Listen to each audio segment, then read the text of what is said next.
Cassidy, games, and Hammy, and Crystal, the board game blitzers, we're showing your favorite games.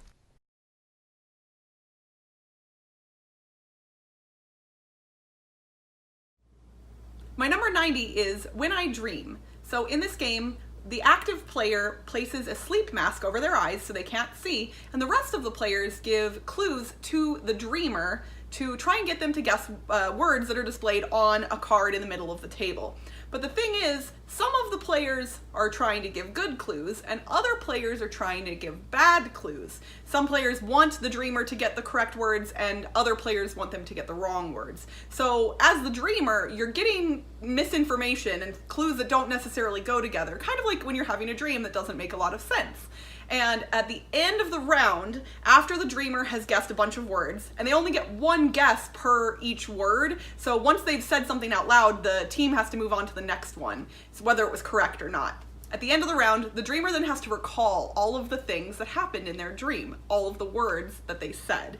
And depending on how many words they guessed, that can get really difficult really fast and be very, very funny, because they're sitting there trying to remember their dream. Just like when you wake up and you got it just right there, it's the tip of your tongue, it's right in the front of your brain, but you just can't get it out. It's that exact same feeling. So it's really interesting how they've kind of distilled that into a game, and then players get points based on how many guesses the dreamer got correct or incorrect, depending on which team they were on for the round. So it's really fun. I love it. It's great. That is my number 90, When I Dream.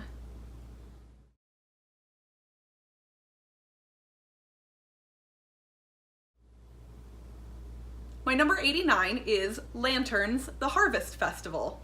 So in Lanterns, which is a tile laying game, players are placing down floating lanterns displayed on tiles onto the board in an effort to collect sets of cards that they can then turn in for honor, aka victory points. What's cool about this game is every time a tile is placed, all of the players get to collect cards based on which side of the tile is facing them. Unless there's no cards of a specific type available, then players are out of luck. So there's a lot of strategy in where you place tiles on your turn, because you're not only giving a benefit to yourself, you're also potentially giving benefits to the other players. So everybody's engaged on every player's turn, which is great. There's no downtime. And it's pretty quick to play and pretty simple to learn as well. So I really, really like Lanterns, my number 89.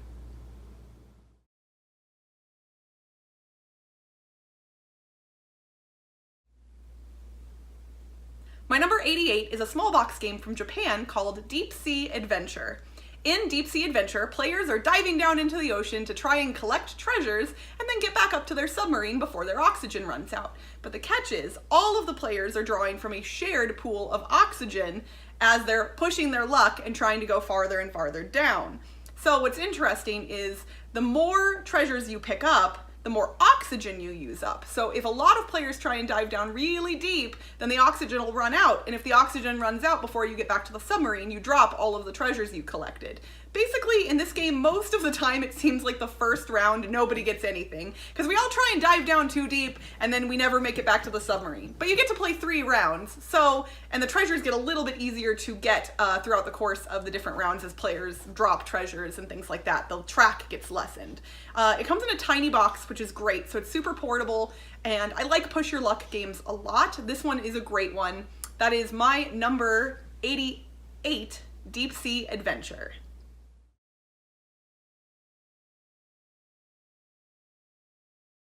My number 87 is a dexterity game that I don't think actually gets enough love from board game content creators, and that is A La Carte. In A La Carte, players are trying to complete different meals by adding the correct ingredients to their pan. The way ingredients get added is you shake these little plastic bottles that have different crystal-like ingredients in them of different colors. But the thing is, each bottle also has salt in it as well, and if you get too much salt in your dish, it can get ruined. The components of this game are amazing. There's a little like pan and a burner and a crepe that you actually have to like flip in a pan. It's so much fun and it's silly, and honestly, there's not a ton of strategy. You get different points for completing different dishes of varying levels, but it's pretty easy to screw up a dish if you get too much salt or too many of a specific ingredient in it. So if you're looking for something serious, this one won't be for you. But if you're looking for some silly fun that's a different kind of dexterity game than most others, I recommend my number 87, A la Carte.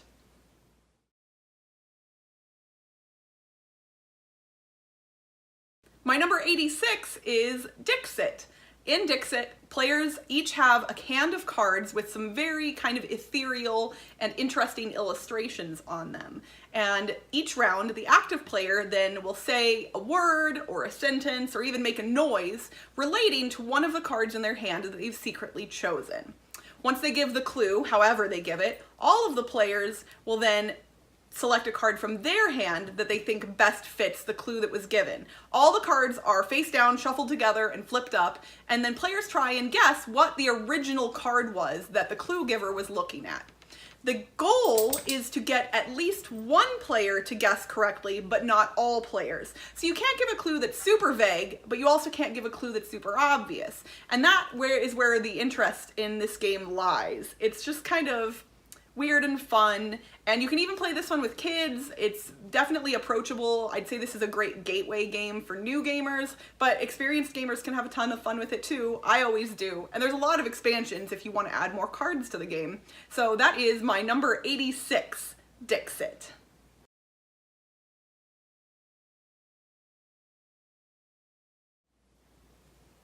My number 85 is Skull, or I believe it's sometimes known as Skull and Roses.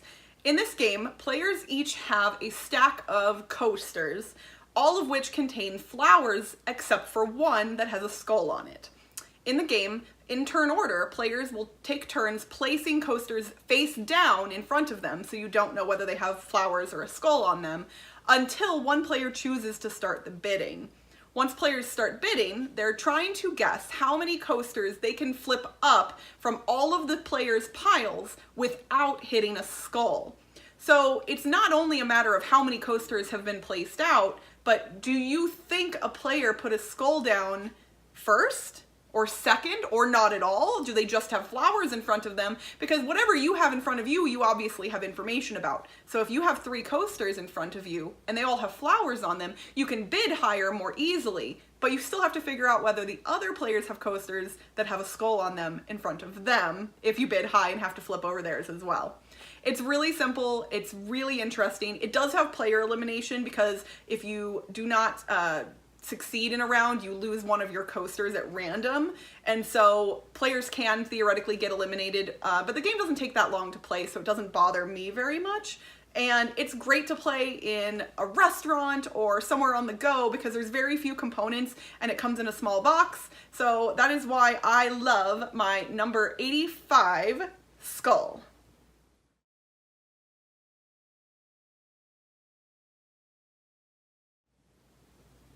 My number 84 is a card game that's based on a really popular board game. In fact, the board game version used to be number 1 on BGG's rankings. That game, Puerto Rico, you will not find anywhere on my list. Not one of my favorites. But this card game version, San Juan, is awesome, isn't it, Sterling? Yes, it is. So in San Juan, it's pretty simple and there's basically no theme, but I have some nostalgia feels for it because I used to play it back in Missouri when I got into the hobby.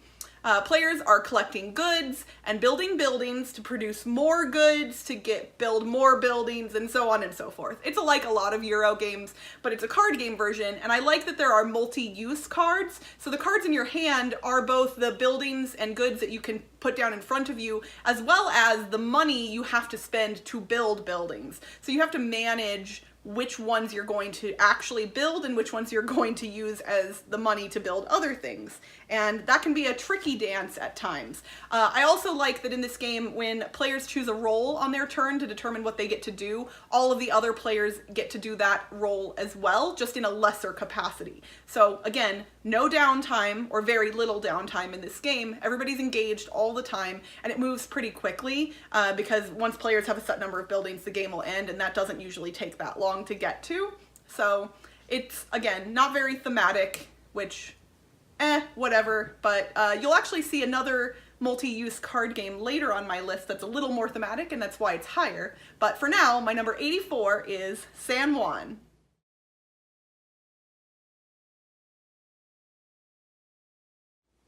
My number 83 is Gravwell, Escape from the Ninth Dimension. Gravwell is kind of a racing game, which is a genre I don't typically like very much, but this one's not a conventional racing game in my mind. So in this game, players are drafting cards that have fuel on them, and then playing those fuel cards to try and propel their ship away from the singularity in the middle of the board to the warp gate at the edge of the board. The board is shaped in a spiral, and each player has their own ship, and there's also a couple of non-player controlled ships that are on the board as well. The fuel cards that players will use are based on gravity. So the number indicated on the card will either push players toward or away from the nearest object to them, whether that's another player's ship or one of the non-player controlled ships. But what's interesting is players play fuel cards simultaneously, but they go off in order of alphabetical order. And sometimes that really big number has a letter that's very far down in the alphabet. So when you play it, you think you might be traveling 9 spaces forward, but another player's fuel card might go off before yours, moving their ship somewhere you didn't expect it to be, and now all of a sudden you're moving 9 spaces backward. It's pretty silly, but it's a lot of fun, and you do have an emergency stop card to prevent one horrible backward swing each round, and that can be helpful. But I really like it. It's a lot of fun, and it's a racing game that I actually like. So that is my number 83, Gravwell.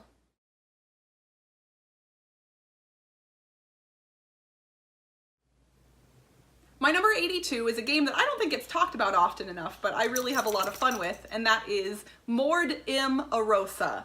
In Mord Im Arosa, players are all in a hotel trying to find 2 murder victims and then place the blame for those murders onto the other players and away from themselves. The way they do that is there's a cardboard tower that makes up the hotel via stacking cardboard blocks. Each block has a hole in the center of it, and both the murder victims and the players' cubes are placed into the tower via the hole in the top. And all of the players have to listen to see which floor of the hotel they think the cube landed on.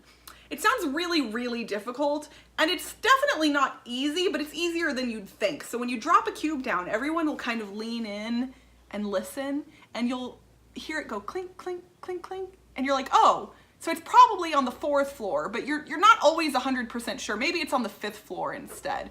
And it's so much fun to watch everyone like intently listening to where these tiny cubes fall into the tower, and you're dropping cubes in every round.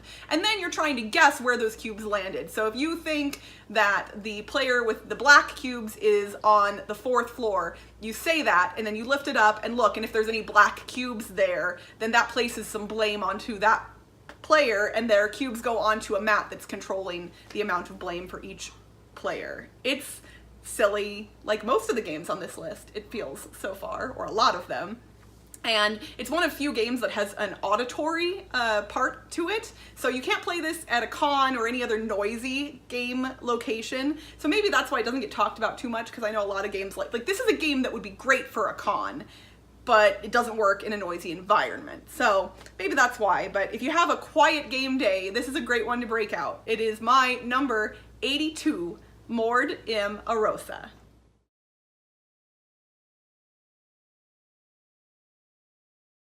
My number 81 is Rex, Final Days of an Empire. So technically Rex is a re-implementation of the older board game Dune, which is based on the classic novel. I've never played Dune, the board game, but I have played Rex. I've only played it a couple of times though, which is why it's lower on my list. I could see this one moving up higher with repeated plays. I just haven't played it enough to move it up too high quite yet.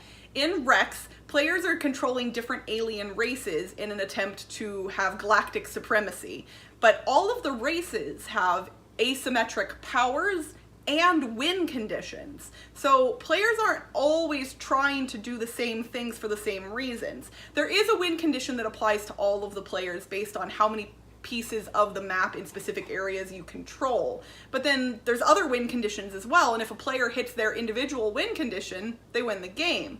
Sometimes that's just holding out until the end of the game with no one else winning, or even guessing in what round a different player will win the game.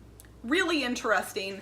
As far as asymmetric games go, like this one's really cool.